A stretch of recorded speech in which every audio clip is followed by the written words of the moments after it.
So Stanford Graham, when we first met, you were in training to be the world record holder in the mile for like over 50 or under 60, somewhere in those realms. Yeah. But you have an absolutely fascinating background in business and as an attorney, right?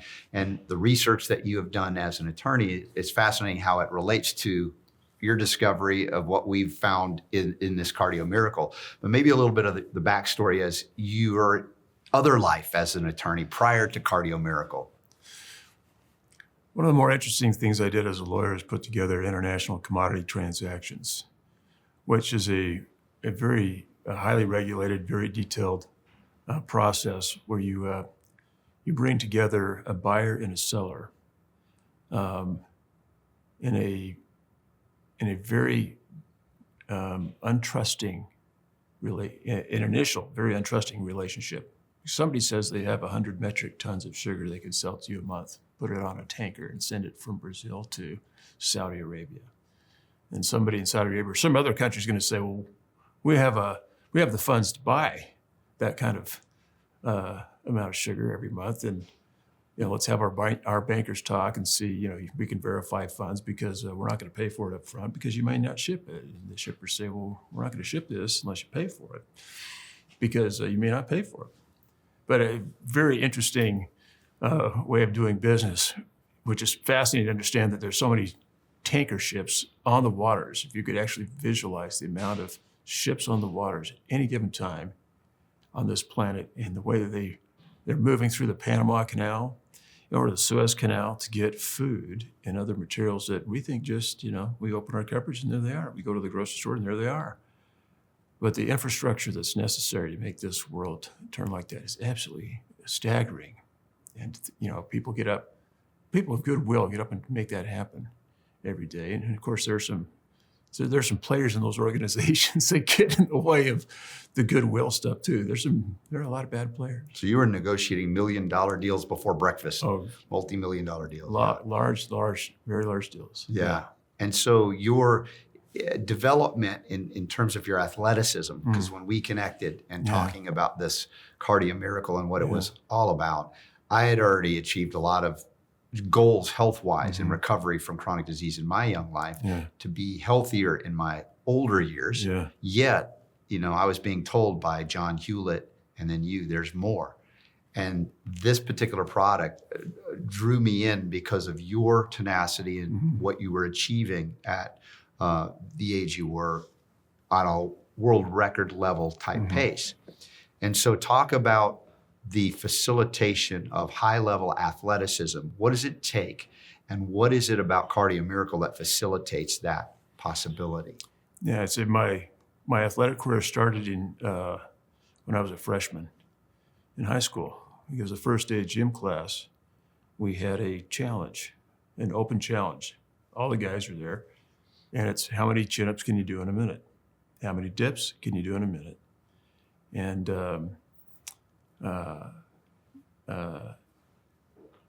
I did not perform very well. Performed under what I expected, and this is public non-performance or public underperformance, But I walked out of that class that day with a mindset that this will never happen again. I'm not going to underperform again. And at the end of the year, my performance level was as high as anybody else in the room. And part of what that, and since that time, I've trained, 5 or 6 days a week. And it wasn't until many years later where I thought, I think I want to perform at a level of global performance. I was really interested in maintaining really my own mental health and spiritual health, which is really deeply connected with my physical health. And I've discovered that in times when I've had injuries and couldn't train regularly, that I noticed that, man, for good or bad, my mental and spiritual health was intimately connected with my physical health. And so it's always been ultimately important to me. So I've always treated my body as, I've prized it and tried to treat it well so that it could do things for me that I would ask it to do. At what point did you deep dive into the body chemistry, the pathways, the things that you're so good at today? Was that something as a freshman in high school you went there too, or did that develop in your? It took me 2 years to get there. I started that as a junior, where understanding that there's both a beautiful artistry to the human body, and there's some wonderful mechanics to the human body. And I think it's a blend of those things as well as interdimensional other attributes in the body that give us the ability that we see ourselves as a single entity. You're sitting in front of me, my fabulous friend, RSB. But what we are, if I took a deeper look and a deeper look and a deeper look, then what I would find is a composition of trillions of cells. You're a composite individual in so many different ways. All of us are composite individuals. And what we do in this life and how we can perform in this life really is a function of some very elemental and fundamental motions and decisions, one of which is this. What do I take in my hand to put into my mouth?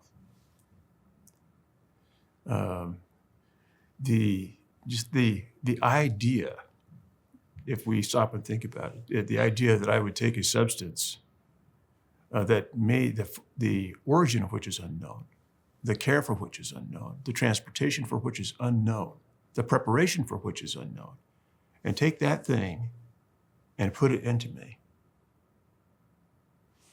That's a very intimate act, and one that is it could be an act of self-trust. It can be an act as well as self-betrayal. That it is an act of friendship, or it is how you treat an enemy.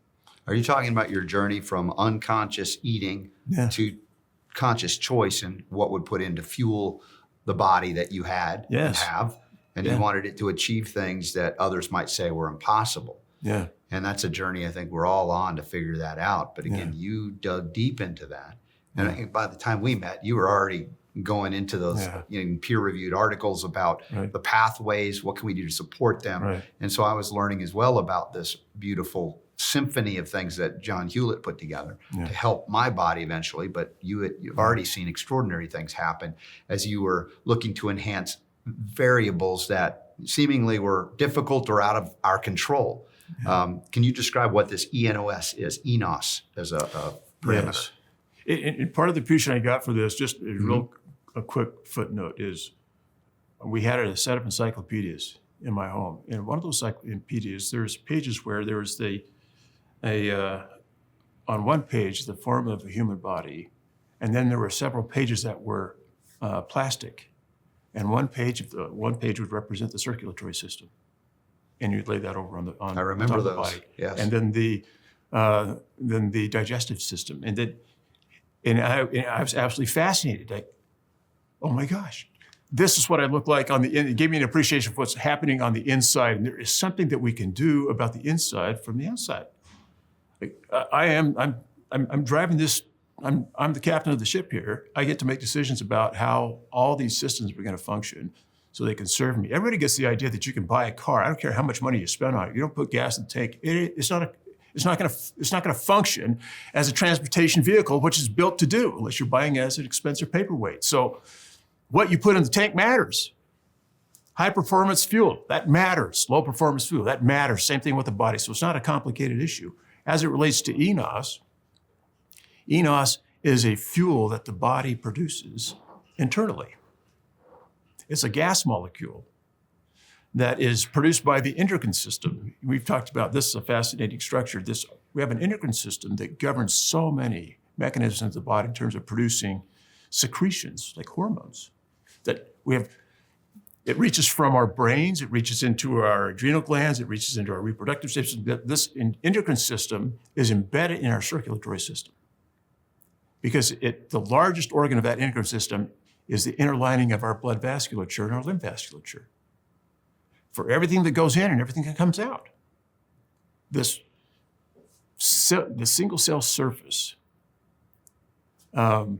We're talking about the the endothelial endothelium lining Yeah. of all vasculature in our body. So there's 100,000 miles of this stuff. And it's right in that heart, literally and metaphorically speaking, of the circulatory system. And that organ, the endothelium, is comprised of these millions and millions of individual cells that inside each of those little cells, there's this manufacturing facility, this synthase molecule. And if you give it 4 components, oxygen, an amino acid called arginine, a chemical called BH that we refer to as BH4, and a little bit of time, that synthase molecule inside that cell will produce a gas molecule called nitric oxide. And isn't it interesting that it's that molecule that's in that endocrine system and that circulatory system is the molecule that facilitates the exchange of oxygen and carbon dioxide. With this practice we call breathing. The production of the molecule that facilitates respiration is in the middle of the endocrine and circulatory system. And so when we make, well,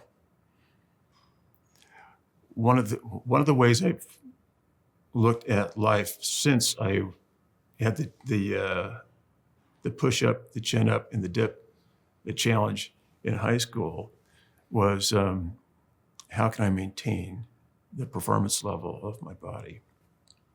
And it became very easy. I grew up on a small farm, and fuel systems for mechanical instruments were obvious things. Like that's one of the things you check if the tractor's not working, if the swather's not working, if the car's not working. What's the fuel line look like? What's in the tank? Is what's in the tank actually getting to the engine? And so I looked at the circulatory system that way. First of all, I put get something in the tank, and then how is that going to be distributed to the balance of the engine?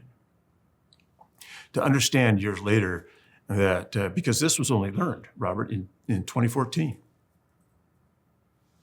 Up until 10 years ago, the best science we had said that the breathing was the exchange of 2 molecules, oxygen and carbon dioxide, and they missed the facilitator. And so one of the fascinating things about nitric oxide, specifically endothelial, ENOS, endothelial nitric oxide, is that it optimizes our ability to breathe. Very fundamental practice for human longevity. Like 2 minutes from now, you stop breathing. Life is a fairly short enterprise, and it's that fundamental. And the health of your blood and the health of your blood vasculature is essential for the production of that molecule.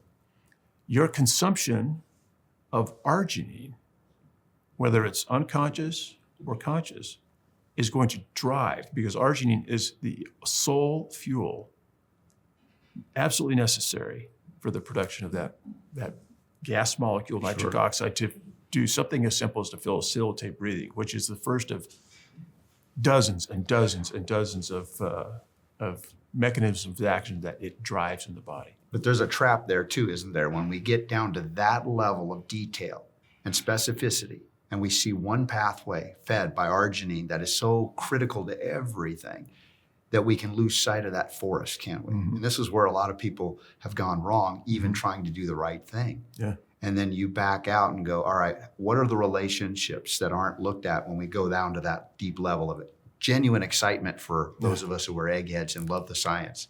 Yet when we're out here putting that to the test as this body, this complex, beautiful creation, how does it fit in with everything? And this is where I believe the miracle of John Hewlett comes to play. And we joke about those scientists that have studied what he did and said, how is it possible you're not a scientist? How did you do this? And sometimes in those moments when we can be so focused on one thing, you can have somebody that is just connected to that big picture and is guided by the Spirit to kind of put something together that puts it all together, right? And we could talk a little bit about that arginine feeding, yet not realizing that when we stimulate that production endogenously of nitric oxide, which is so essential, that in other pathways we give rise to things that could be harmful to us. Yes. And if we're not looking for it, we can go, look how much nitric oxide we're producing, and completely ignore the things that could be detrimental to our health simultaneous to that. Yeah. Nature is a really good story. And there are protagonists and antagonists all the time. There are heroes and spoilers in nature. They occur naturally. That's why really good stories seem ubiquitous and natural. And so, yeah, what happens in our body is a function of nature. And there are some beautiful relationships to get to that point. There, for example, with arginine. Mm-hmm. Yeah. Hey, Robert, would you go find some for me out on the arginine tree? Right. Go pick some. I never met an arginine You tree. never met an arginine vegetable? Right. No, because arginine doesn't show up in nature on its own. It shows up in complex bodies, tribes, gangs of other amino acids, and those amino acids are going to hang with other types of nutrient compositions, minerals. They're going to be hanging with minerals. And so they never travel alone in nature, never. So you're absolutely right to take rather than a multifaceted view of nutrition being a label that we say, well, what do we ingest in order to develop a fearless mind and a fearless body? Because we're made that way. We're made to be in a natural state of calm and be able to do things with fearlessness.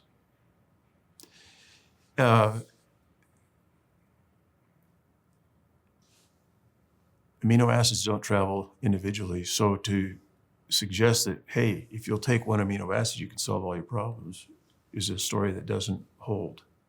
Right. We have to be brave and fearless enough to then back out of the discovery and recognize that, or else we, in isolation, will do what we have criticized those in what we call allopathic medicine have done. Synthesized and isolated one compound or substance and driven by force and violence in the body something to happen or prohibit something from happening. Yeah. And we lose sight of that beautiful symphony as we talk about when we choose. So there is a way to facilitate that enhanced production of something so critical and vital to life, function, and high levels of achievement, athleticism even. Yeah. But at any age, we benefit by enhanced production, but recognizing what that comes with and how in nature we would, as you say, agonist and antagonist. We got counteracting, but it's not a bad thing. It's a balanced thing. Right. It's Recognizing that, could we then look at that bigger picture and see those relationships and maybe not consciously, like John Hewlett, right? Says, I've got this inspiration. I'm going to put this together. And then the scientists come in and on the backside of it and go, you've created something we couldn't figure out. How did you do that? Yeah. You've put it really beautifully. Focusing on, if you look at something too close, you're going to mistake the environment in which it exists and the relationship that it has with that larger and larger environment. So the ability to be humble enough to say, look, here's one way of looking at a thing. If I can frame something in a 2x2 square, if I will back up and reframe that thing into a 12 by 12 inch square. And if I can back up and say, then what's the bigger picture of that? And what's the bigger picture of that? So I can actually get context on what it is I'm trying to focus on. Understanding it in as large a context as we can obviously creates a much better perspective. That's, I think, one of the weaknesses of allopathic medicine is that it's the creation of the it has individuated beyond identification the human experience. To take, for example, just in a clinical study, to take a chemical and test it on an organelle, like on a single body that is inside of a cell. I'm going to test the mitochondria with this thing to see how that reacts. It has nothing to do with the ribosome or the plasma or the nucleus or the plasma wall. It just on the cellular relationship level, like what's actually happening there. So, one of the things that's beautiful about John's creation in Cardio Miracle is that actually, if you look at the ingredient list, it involves a complexity that is for anybody that's going to manufacture any kind of thing that anybody's going to put in their body, put a label on it and put it in a bag or put it in a container and say, hey, try this, something good will happen. It's daunting because you've got over 50 ingredients. And it's not even addressing the vitamins that are naturally occurring. It's not even addressing the minerals that are in it. Just the amino acids in the foods, the botanicals and the fruits and the vegetables, those things.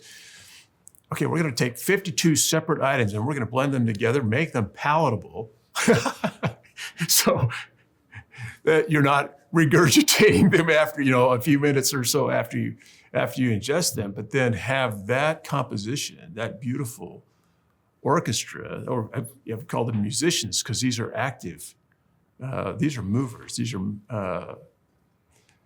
nutrients are like the musicians that, as you put them together in a symphony, then can play together to create a marvelous external experience, right? And the venue for that beautiful orchestra is the body. And so to take a very complex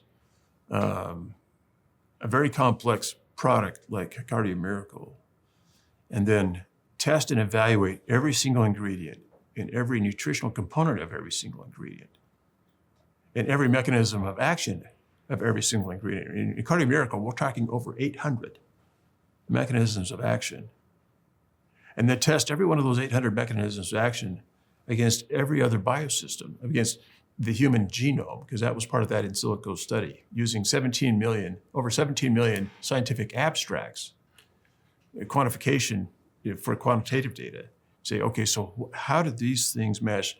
There never has been an effort by John to try to figure out how to take one thing and solve one thing.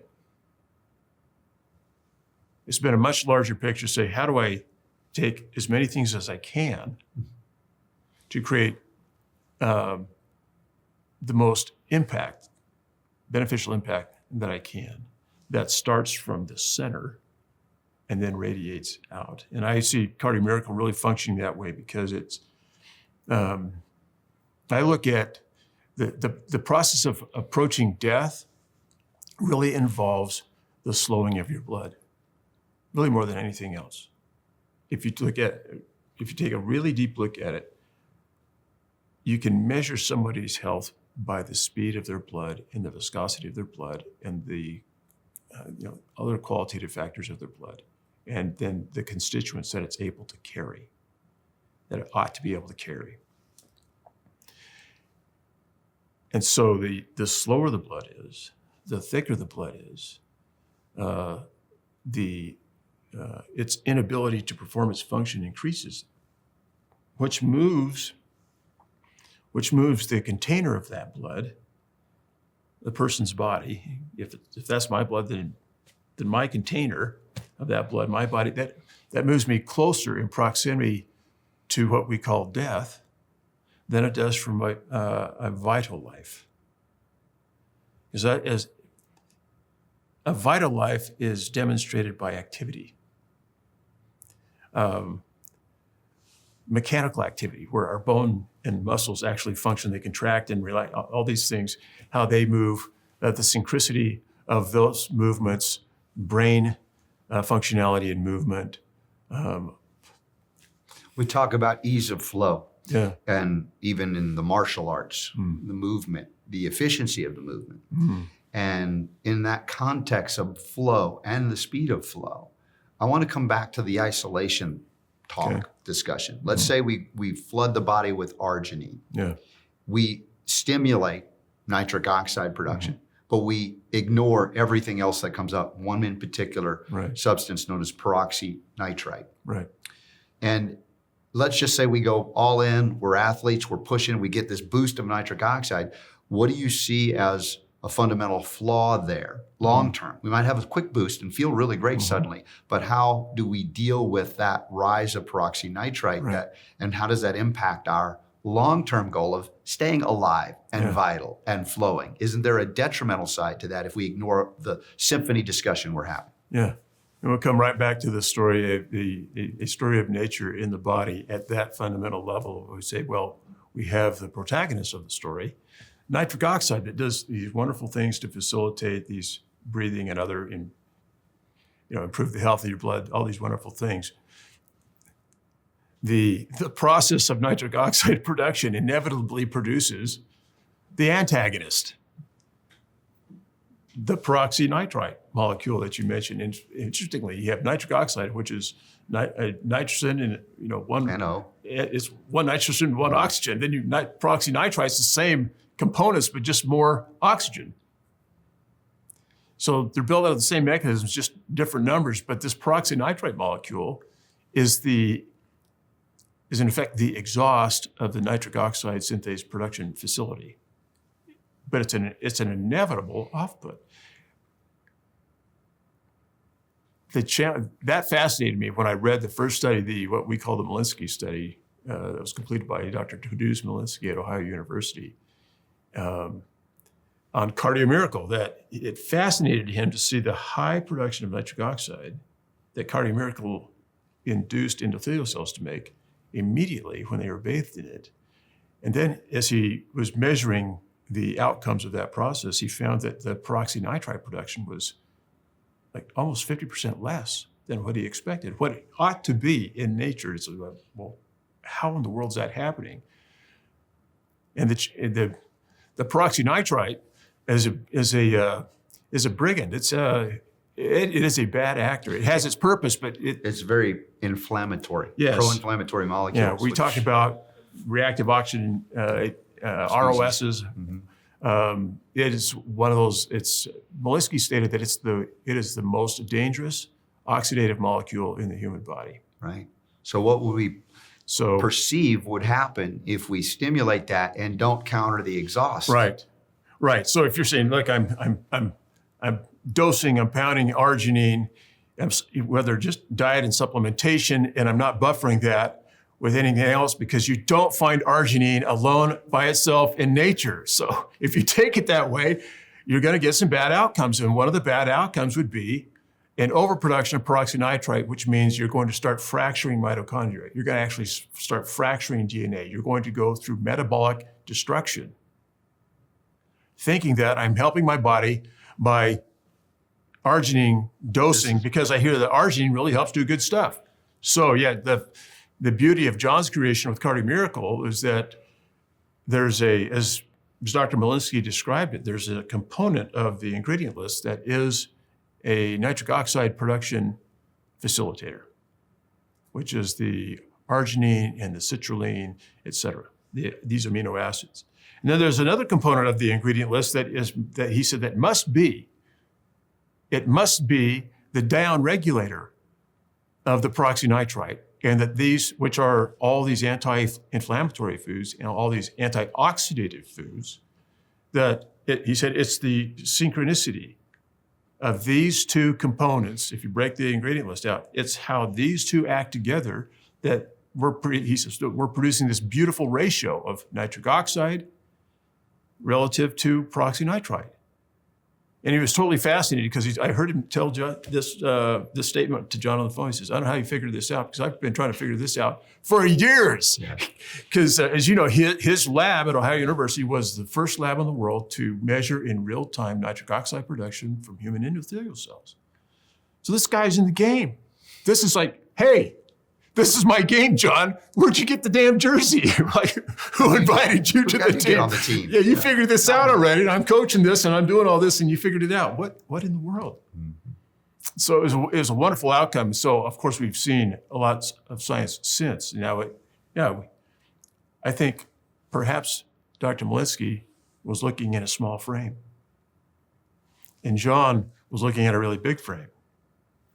And it's wonderful to see that a non-credentialed individual in the area of, well, institutionally non-credentialed guy like John Hewlett, who isn't carrying a stethoscope and wearing a white jacket and working in labs. No, he brought something to the table to one of the most illustrious individuals who had studied vitamin D and nitric oxide for decades and written hundreds of peer-reviewed papers to say, gosh, I can learn something from this guy.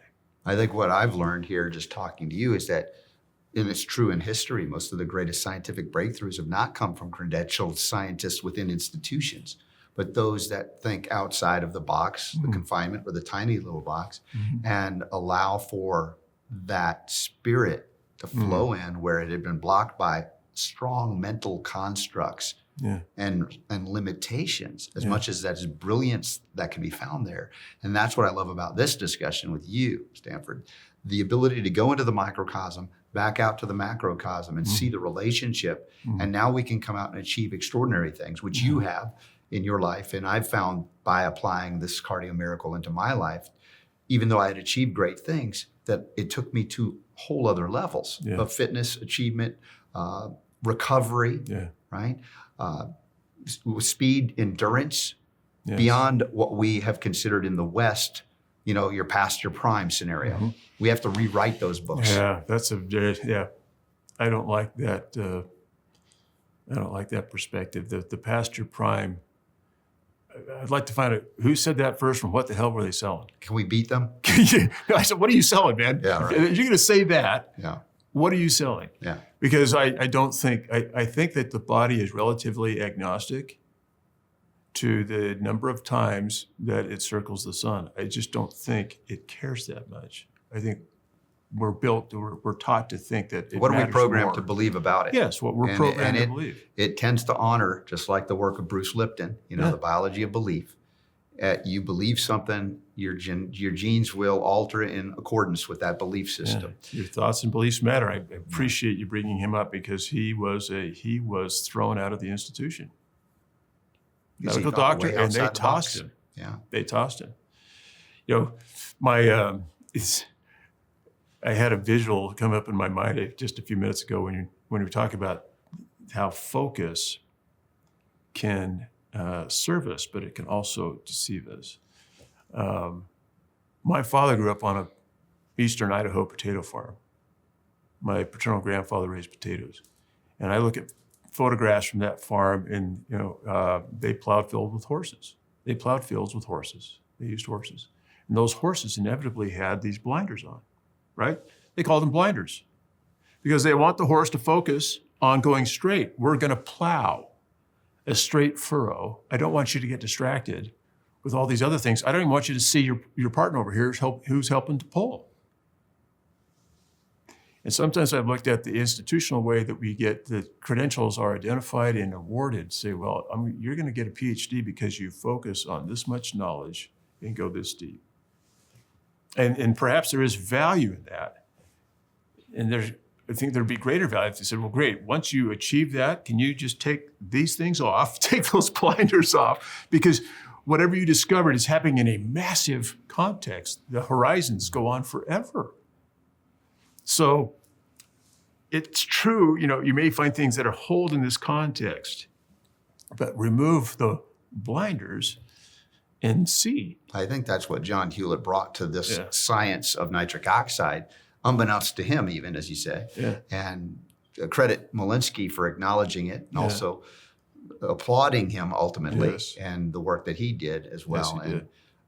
The benefit that we have all received from it. And that's the context I would hope that people learn, you know, from even our discussion here, that you can find something so phenomenal that you want to produce as much of it as possible. But if you ignore that relationship or those relationships, you can end up in a detrimental or worse state. Yeah. At what cost? Yeah. Yeah. So being aware of those kinds of, just even having an understanding that health, that our body operates in order to maintain a homeostatic state. It's not looking for radical changes. It's looking to find a condition of stasis and calm so they can operate well. And so that at over 60 Helios circumnavigations, that I can perform things in my life that I can outperform my levels in high school. Yes.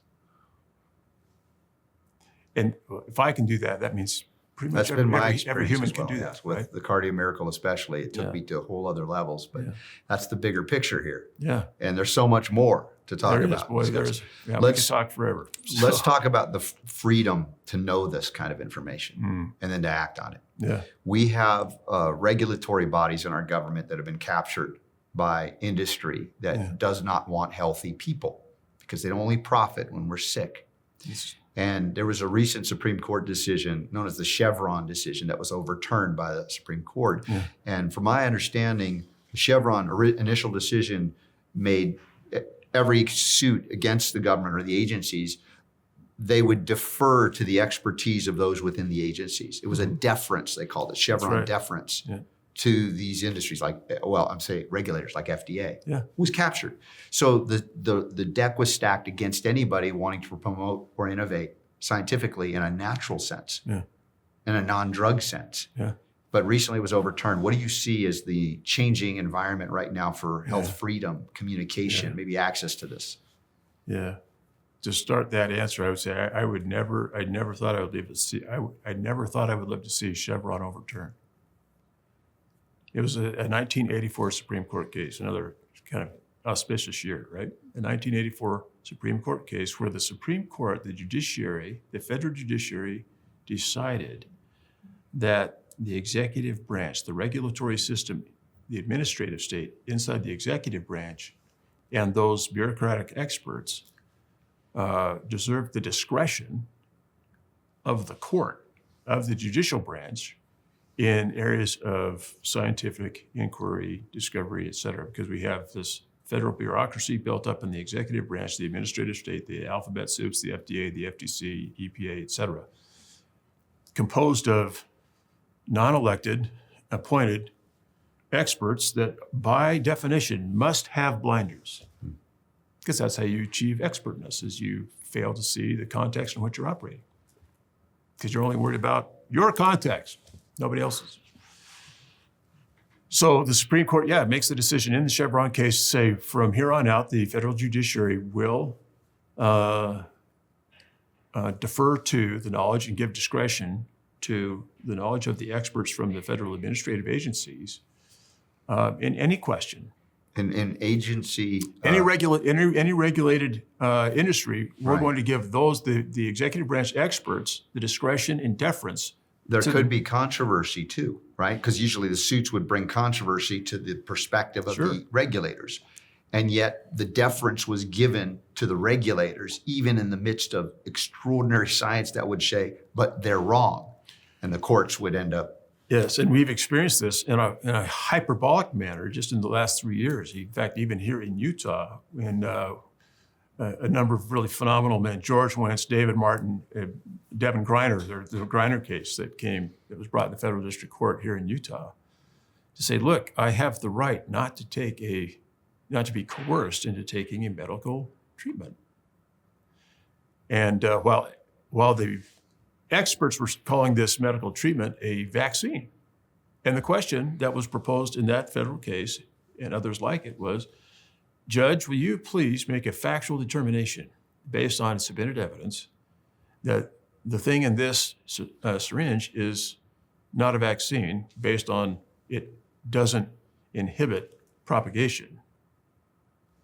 That this is not a vaccine, it's actually a gene therapy medical treatment, and as a consequence, it cannot be mandated by the federal government. And I remember the day we got that decision, the written decision from the federal district court, Robert, because he actually wrote down on a piece of paper that it is not the province of the judiciary to question the expert opinions of the executive branch in health and public health policy issues. So just for a moment, here we have, this is what Chevron did, the recent decision of the Supreme Court in the Brightline case, to say, you know what, we're overturning Chevron. Here's what it busted up. I made a phone call to David Martin that day when we got that decision. I said, we are no longer in a constitutional republic. The legislative branch has abrogated its responsibility, its legislative responsibility to the executive branch's administrative state. They make regulations that have the force of law without any representation. The legislature's out. The regulators govern. They're in the executive branch. And here's this federal judge in conservative Utah that just told us there's no province, there's no place in the judiciary where a judge could actually make a decision that would contravene the intelligence, facts, whatever evidence that the administrative state was bringing into his courtroom. Well, I have to give them discretion. So whatever you say, I'm sorry. They win. So the executive branch wins. So now the judiciary capitulates to the executive branch. So we have a one-branch government. Right. But with the overturning of the Chevron deference, now it changes the equation to Right. go into the courts that they no longer have that to lean on. Fascinating, fabulous decision, because that big frame that was created in 1984 just got obliterated. Because yes, the Supreme Court came out and said, you know what, judges, no deference. You take the facts as they come. Like you would in any other case. Take the facts as they come. Now, the risk, of course, moving forward is you have ignorant legislatures that would write now law to establish or codify deference through the legislature. So we have a risk moving forward because we have a lot of folks in the legislatures of the various states or in Congress at the federal level that are completely clueless about this, and they really perceive and believe like some magical, godlike knowledge within the executive branch and the administrative state. That's a danger we have right now. We have a window of opportunity, I believe, to push it for all it's worth and hopefully educate the folks to not allow them to, let's say, codify this from a legislative perspective. Yeah. I think giving Congress that much credibility, I think they're too lazy. I don't think they're going to do it because they show me a piece of legislation I don't think they have the work ethic or the brain power to do it. But there is a danger. One of the really good, a very significant case that just came on the heels of that Chevron decision was the Los Angeles School District case that our friend George Wentz was intimately involved in, as well as David Martin. And the outcome of that case in the Ninth Circuit Court of Appeals overturned the district court's determination that the plaintiff in that case, who sued the Los Angeles School District because of the mandate, the COVID injection mandate policy, that it had interfered with their individual liberties. The district court dismissed that case out like so many other district courts had. The Ninth Circuit Court of Appeals came back and said, no, you're going to redecide this decision. We're sending this case back to the district court level because there is a rational basis. There is a rational basis for this case to go forward because the evidence says that this injection did not reverse propagation. And as a consequence, if it doesn't do that, because the courts have been relying on the Jacobson case, this old 1905 Jacobson case, right, where there was a rational basis to mandate vaccines because it showed that this vaccine stopped the spread, basically. Yeah, stopped the spread of the disease in those years. But that relationship didn't exist here. That's not the factual premise of the injection. So now without Chevron, you weren't deferring to the proclamations, of the administrative state. Right. Saying, well, it is that, despite all the science showing it isn't that. Now the opening is there. Now the opening's there because now the Ninth Circuit of all circuits, the most liberal circuit in the country, says, no, there is a rational basis. You are going to take this. This case will go to trial, and evidence will be presented that this thing, and this liquid in this tube isn't what it says it is. The plaintiff will have the opportunity to introduce evidence and make the case. And dear district court judge, no deference. No deference to the CDC. No deference to the NIH. No deference to our federal administrative public policy, public health and, that whole menagerie. No deference to those guys. So we're in an unprecedented time now. The play field has been leveled for the first time in 4 years. Yeah, really, potentially wonderful things are happening. Bring the cases, people. lawyers, sharpen your knives, man, or your pens. Yes. Sharpen your pens, bring the cases, because now the level playing field exists. Which will allow for more scientific inquiry, and that inquiry that results in, let's say, discoveries that run counter to the narrative of the administrative state, captured by what? The industry that profits when we don't know the other options we have. Now it opens it wide for us to communicate more clearly and to provide substance to the communication. That is, products, services, supplements, foods. Just to bring it right back down to the point, to allow somebody like John Hewlett to come into a room and say, I have something to say and I have something to show, because here's what I've done as a non-accredited, institutionally accredited guy. But look, I have a brain. I know how to read. I can talk to people. We can think things out. The fact that I get a piece of paper from some institution doesn't mean that all of a sudden I'm, the sole person and messenger for, whatever. The right to know and the right to act on that knowledge, I think it's a fundamental right given to us by God. Yeah. It's only prohibited by government. Yeah. And we might be able to push back for the first time in a long time on that, and to provide the health and the help that people need right now. And that's why I love to communicate this. Yeah. Love it. So, Robert, let's push, man. Yeah. Let's push. It's time to push. It's great to be with you. Thank you, really, from my heart, Robert, for all the work you've done. It's been an honor to know you. Well, it's a wonderful adventure we're on, a great journey, and it's uplifting and empowering. So thank you, Stanford Graham. You bet.